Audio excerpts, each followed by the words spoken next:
Welcome to the Clique podcast. I'm Dani Watson, a mindset and manifestation expert and founder of the Clique, a company that helps women overcome their fears and limiting beliefs to create a life and business that they love. Within this podcast, I will help you get clear on what you want, identify the blocks that are holding you back, transform your mindset and raise your vibration so that you can co-create magic with the universe. If you are looking to design a life that truly sets your soul on fire and manifest more success and abundance, then you are in the right place.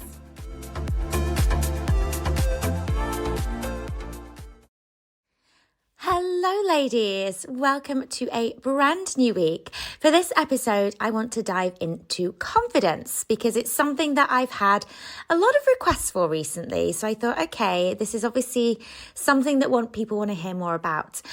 With full disclosure, this episode is going to be a little bit shorter than perhaps what I would normally record for a podcast, mainly because I am getting quite near to the end of my pregnancy now. So the time of recording this, I'm coming up to 35 weeks and I'm finding that I'm getting out of breath and tired very, very quickly. So I only have quite a short capacity for what I can record. And I always record these podcast episodes in one go. So it will be a bit of a shorter episode, but I thought I will put together some of my favorite quick confidence hacks for you to be able to increase your confidence and really step into your power at the moments that you need it the most. And the first thing that I want to talk about is a very, very simple breath work technique. And this is something that I was taught by a coach that I've worked with who actually worked with a lot of professional level athletes. So he did a lot of work with rugby players and different sort of sports people and used this technique in the moments when they were about to go on for a game, okay, or a match, whatever it was they were doing. And essentially, this technique is a breathing technique where you are going to breathe in quite quickly and then breathe out quite slowly. Okay, so the way that you do this is you actually breathe in through your mouth for 7 breaths, and then you're going to breathe out through your nose for 11. Okay, so breathing in for 7 and breathing out at a much slower pace. So using 11 counts to actually breathe that breath out through your nose. Now, it's a good idea to actually do this whilst you are standing up. Okay, so you're going to stand up, and what I want you to do is I want you to actually focus on a point in the distance, something that you can really hone in on. So, for example, I might be focusing on a screw on the wall. I might be focusing on something really small that I can just put all of my energy and attention onto. And what we're doing at this point is we're actually taking all of that focus and energy from our brains, and rather than internalizing something, we are putting all of that energy onto something outside of our bodies. And this is important because often when we feel that rush of anxiety or fear, that lack of confidence in ourselves, it's often because we are too internal. Everything's kind of going on inside our brains, you know? We are over-processing things, we're overthinking. Whereas if you take all of your energy and attention outside of your body, it almost gives your brain a little bit of a breather. Okay, so you're going to do this breath work technique. So in through the mouth for 7 breaths, and then out through the nose for 11, all while stood up looking at the point on the wall. And you're going to do this for at least 30 seconds, between 30 seconds and a minute. Now, with full disclosure, it perhaps make you feel a little bit dizzy, a little bit lightheaded. If, like me, you're pregnant, I probably would not recommend doing this. But it's a technique that I've used when I've not been pregnant, and I found it has really, really helped. And it has especially helped in the moments when I'm about to do something that I'm really afraid of. So, for example, nowadays, creating videos or doing live sessions does not faze me one little bit. However, there was a time when that would absolutely petrify me. And often we know what a lack of confidence can feel like physically in our body, right? It can feel like that shaking feeling, that anxiety, that feeling of sickness in our stomach, maybe the tightness of the throat. Our body tenses up. We actually have, because of what's going on internally within our brains, we actually have then a physical reaction within our bodies, okay? So our beliefs and our brains and our emotions can actually cause this physical response. And obviously dealing with, the internal thoughts and the beliefs and everything that's going in the mind, that's something that we want to address. But typically in the moment, that process of addressing our mind and our beliefs and, our self-worth that helps with our confidence, that's something that happens over a long period of time. So how can we then, really have that boost of confidence in the moments that we need it, even if we're still perhaps working on those beliefs? And the answer is through really kind of focusing on the physical response. And that's what we're doing here. We're actually dealing with what's going on physically in our body by using this breathwork technique to change some of those physical responses a lack of confidence can actually have in ourselves, okay? So I've actually found through using this breathing technique, it really helps to just make me feel calm, make me feel grounded. It really suppresses those feelings of anxiety, of nervousness, of not feeling good enough. And again, because I'm taking my attention outside of my body, a lot of those negative thoughts or, worries are often silenced in that moment, okay? So a really, really great little tool for when, you need that hit of confidence. Maybe you're a coach and you're about to do, a live presentation. Maybe you've got to go and have an important discussion with somebody. You're doing something that's putting you outside of your comfort zone where you'd really love to have a little bit more confidence in yourself. Really quick, simple hack to kind of give you that boost when you need it. Now, another little quick hack that deals with the physical effects of a lack of confidence is the Amy Cuddy power pose. So if anybody has never seen Amy Cuddy, I would recommend going and Googling her TED Talk on YouTube, okay? So this is something that she's spoken about in her YouTube, her TED Talk, and it's basically, I think of it as like the Wonder Woman pose, because essentially what you're going to do is you're very simply going to stand up with your feet hip distance apart, with your hands on your hips, your shoulders back, and your chin up. So standing really, really straight in that sort of Wonder Woman pose, okay?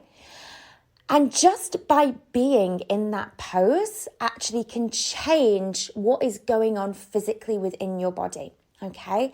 And a good idea is to test this out. Next time you're ever feeling like stressed or anxious, you're feeling that lack of confidence, get into that pose and just pay attention to what changes you can witness happening to your physical body. Does your heart rate start to slow down? Do you start to feel more empowered? Do you start to feel more grounded? Do you start to feel more confident? Okay.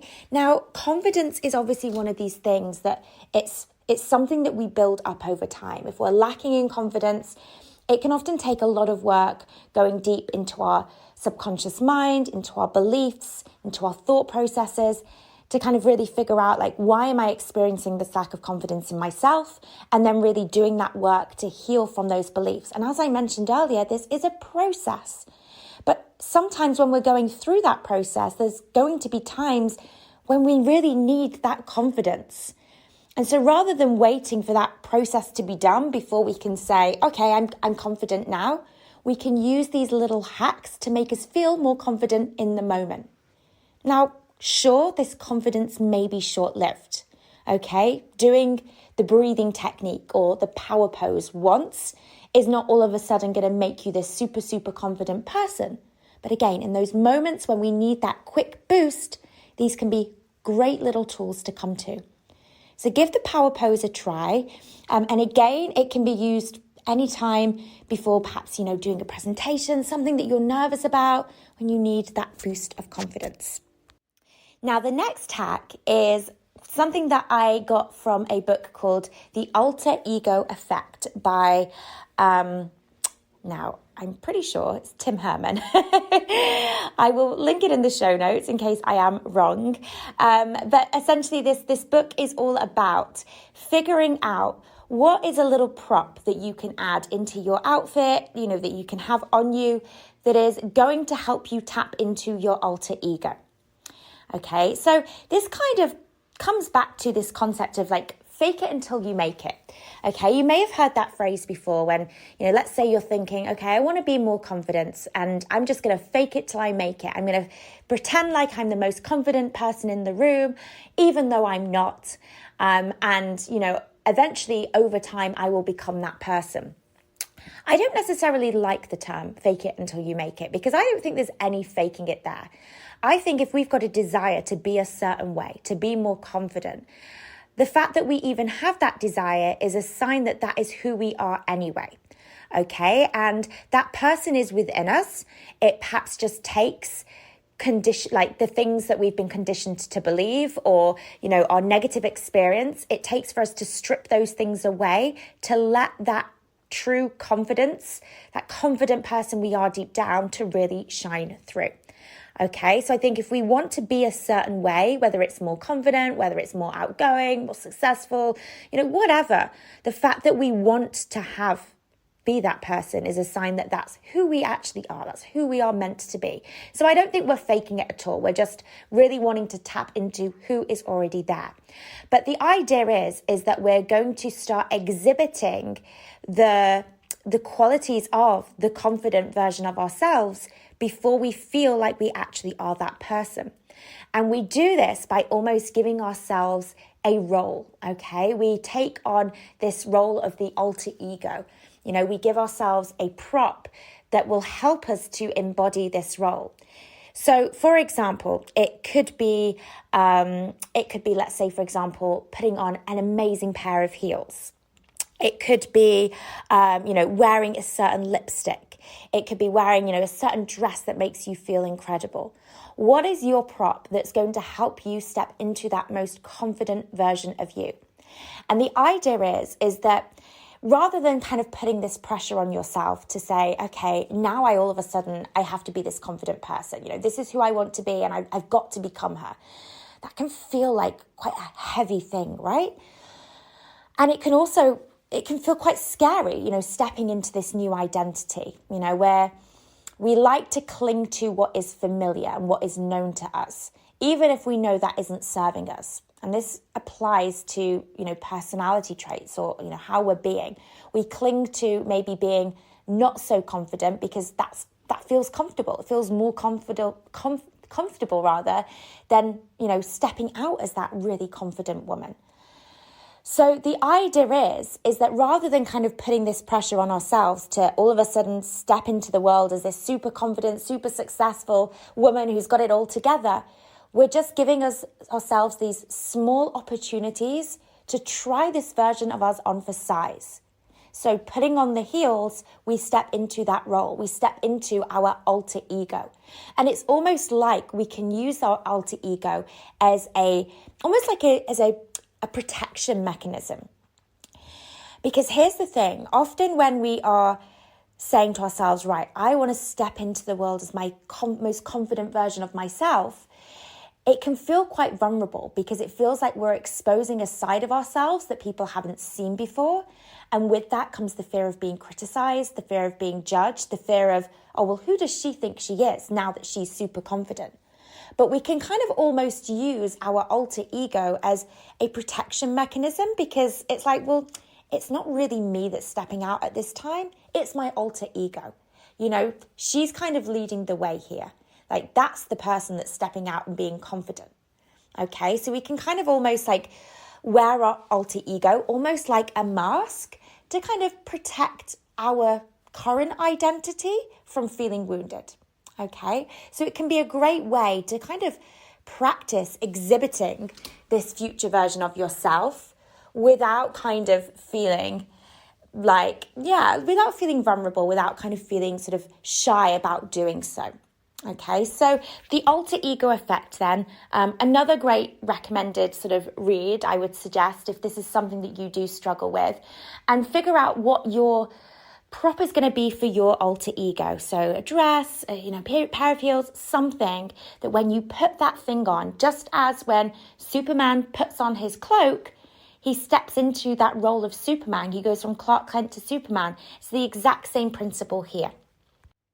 Now, my final hack is a very, very simple visualization technique. And I think visualization is still one of my favorite, go-to things to use to kind of help me get what I want or become who I want to be. The idea is that you are just seeing what you want internally first, to the point where your subconscious mind starts to believe that it's already happened. Here's the thing with visualization. Our subconscious can't distinguish between things that we've imagined and things that have actually happened. Okay, so if you're telling your subconscious mind, I've already done something, and that thing that you've done would be done by a confident person, you're essentially telling your subconscious mind, I already am this confident woman. Okay, and when your subconscious mind starts to really believe that to be true, you start to see that play out in your physical world without you even needing to try, okay? It's not like you're forcing yourself to be confident. You're not having to fake it until you make it, because you already are that person, okay? And this is what happens with visualization over time. You are slowly reprogramming that subconscious mind to believe a new narrative. And when your subconscious mind believes a new narrative, that narrative then becomes your life. So think about a great sort of quick visualization exercise here is to think about, if I'm kind of perceiving my most confident version of myself, what would I be doing? Okay, what kind of scenario clearly depicts me as my most confident self? So it might be something that at the moment you are incredibly afraid of doing, but your confident self would have no problems doing that. What would that thing be? And when you've identified that thing, can you see your most confident version of you within that story, within that scene? So a good example here is something that I really would kind of hone in on would be speaking on stage. Because for me, when I really lacked confidence in a lot of areas, one of the things that I felt most afraid of doing was speaking in front of people, speaking in public, like giving a presentation, going on stage, even doing like a live video, like that would make me feel physically sick. And so for me, like the most confident version of myself would be speaking on stage in front of a room of people. And so I would take that scenario and I would vividly allow it to play out in my mind with me starring as the leading lady in, my own internal movie. I would get very clear on exactly what I was wearing, how I would walk, how I would carry myself, how I would, speak to the audience's response, how I would feel as I saw those faces looking back at me, how I would feel as, people started to clap and started to, agree with what I was saying, how I would feel at the end of that when people would come up to me and telling me how much, they enjoyed my presentation. Thinking about me as that confident version, she wasn't shaking before she went on. She wasn't second guessing herself. She wasn't coming off stage thinking, oh God, I hope people liked it. I hope, I didn't mess up or whatever. She had full faith in who she was and what she was saying and the impact it would have. And that scenario I played out in such vivid detail. And I would do this time and time again, to the point where it almost felt like it was a normal thing for me to do. Even though I perhaps hadn't done this physically yet, I'd done it so often in my mind that it almost felt like I've done all this a million times before. And here's the thing with confidence. Often we are least confident about the things that we have the least experience with. And often confidence is something that can very simply be built just by having done that thing multiple times. And you've perhaps had experiences of this before. A good example for me recently is I've moved to Spain quite recently with my family. I've never really been a hugely confident driver. And when I first got here, the thought of having to drive on the other side of the road, we got a new car, which was really much bigger than any car I'd previously driven before. And I was really, really lacking confidence in myself, in my abilities to drive. I was petrified every time I'd have to go anywhere, to the point that I was having to order Ubers. I had a car sat on my drive, yet I was still ordering Ubers to take me places just because I didn't want to have to drive. And so I thought, okay, this is something that I really need to change. But the thing was, it was scary and I was lacking confidence because I hadn't really gone out and just done it. And it was amazing that, okay, yes, I was using these techniques to help me with my confidence, but the simple fact of just doing something and repeating that thing until it becomes your new normal, you don't even have to think about it, that in itself creates confidence in those scenarios. And so this is what we can do with visualization. If you're not ready to do the physical side of things, it's allowing it to play out in your mind first. So, again, a bit of a shorter episode because that is all I've got capacity for these days. But obviously I am getting towards the end of my pregnancy at the moment. So yes, I'm looking forward to getting back into the full swing of things once the new baby's arrived and I've got a little bit more of my energy back. But I hope this gave you some great little practical tips that you can start weaving into your life. And as always, please reach out if you have any questions. You can find me on Instagram at Dani_Watson_coaching. Come and say hello there. And yes, send any requests that you've got over to my Instagram as well of any topics that you would like covered during this podcast. Have a wonderful, wonderful week, ladies. And yes, I will connect with you again on the next episode. Bye, ladies. If you're wanting to build your own successful online coaching business, make sure to check out Freedom, Abundance and Impact, our free 10-day business and mindset course for coaches and aspiring coaches. To access, simply head to wearetheclique.com and click free course in the menu.